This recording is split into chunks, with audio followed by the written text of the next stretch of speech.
Hello বন্ধুরা, সবাই কেমন আছো? আশা করি ভালো আছো। আজকে আমি তোমাদের জন্য খুব সহজেই কিভাবে একটি নারকেলের চিত্র আঁকা যায় তা শেখাবো। তোমরা ভিডিওটি না টেনে পুরোটা দেখবে, তাহলে খুব সহজেই শিখে যাবে। প্রথমে আমরা একটি পেন্সিল দিয়ে বৃত্ত টেনে নেব। এরপরে নারকেলের বোটার অংশ এঁকে নেব। একদম সহজেই আমরা আজকে আঁকা শিখব। তোমরা বাচ্চারা খুব সহজেই শিখতে পারবে। এরপর আমরা রাবার দিয়ে বৃত্তের আশেপাশের অংশগুলো মুছে নেব। এবার পেন্সিল দিয়ে সুন্দর করে বর্ডার টেনে নেব।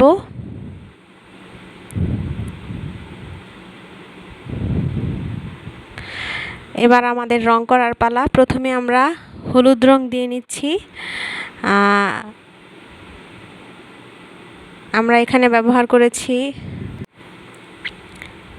এরপর আমরা দেব সবুজ রং। হলুদের চারপাশে দিয়ে নেব। যেহেতু নারকেলের রং সবুজ হয়, তাই আমরা সবুজ রং চারিদিকে বর্ডার করে নেব।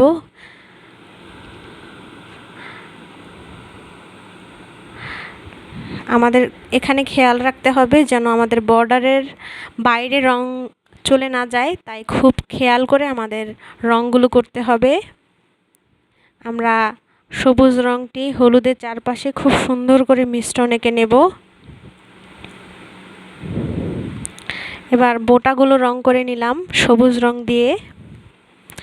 এরপর একটি কটন দিয়ে সুন্দর করে সবুজ হলুদ প্রত্যেকটা অংশ ফিনিশিং দিয়ে নেব, যাতে রঙগুলো কোথাও অনেক বেশি অথবা কম না হয়, তাই সুন্দর করে ফিনিশিং দিয়ে নেব। আমাদের সবসময় খেয়াল রাখতে হবে কোনোভাবেই যাতে আমাদের রঙগুলো বর্ডারের বাইরে চলে না যায়। এখন আমি কটন দিয়ে হলুদ আর সবুজ, কটন বার দিয়ে আমরা হলুদ এবং সবুজ রং মিশ্রণ করে নিচ্ছি। হলুদ রংটা আমরা মূলত দিয়েছি একটা আলোর, নারকেলের ওপরে আলোর যেই প্রকাশটা হয় সেটা দেখানোর জন্য। আলো পড়লে যেভাবে একটা আলোর প্রতিফলন দেখা যায় নারকেলের উপরে, তা দেখানোর জন্য মূলত আমরা হলুদ রং ব্যবহার করেছি। এবার গাঢ় করে সবুজ রং চারিদিকে দিয়ে দেব এবং কটন বার দিয়ে সুন্দর করে সেই রঙগুলোর মিশ্রণ টেনে নেব। আমাদের সবসময় খেয়াল রাখতে হবে যাতে কোনোভাবেই রং বাইরে চলে না যায়, তাহলে দেখতে ভালো লাগবে না। রঙের মিশ্রণটা আমাদের এখানে খুবই গুরুত্বপূর্ণ। যদি রঙের মিশ্রণটা আমরা সুন্দর করে না দিই, তাহলে পুরো ছবিটাই নষ্ট হয়ে যাবে। তাই রঙের মিশ্রণ কিভাবে করতে হয় সেটা আমাদের শিখতে হবে। এরপর হালকা লাল রং দিয়ে এবং গাঢ় সবুজ রং দিয়ে আমরা পুরোটা কটন বার দিয়ে মিশ্রণ করে নিচ্ছি। লালের উপরে এখন আমরা কটন বার দিয়ে হলুদ ও লাল এবং সবুজের মিশ্রণ ঘটাবো। এরপর আমরা বোটায় দিয়ে নিচ্ছি নীল রং। এরপরে সবুজ রং দিয়ে সেগুলো মিশ্রণ টেনে নেব, যাতে বোটার অংশটা ভালো করে বোঝা যায়।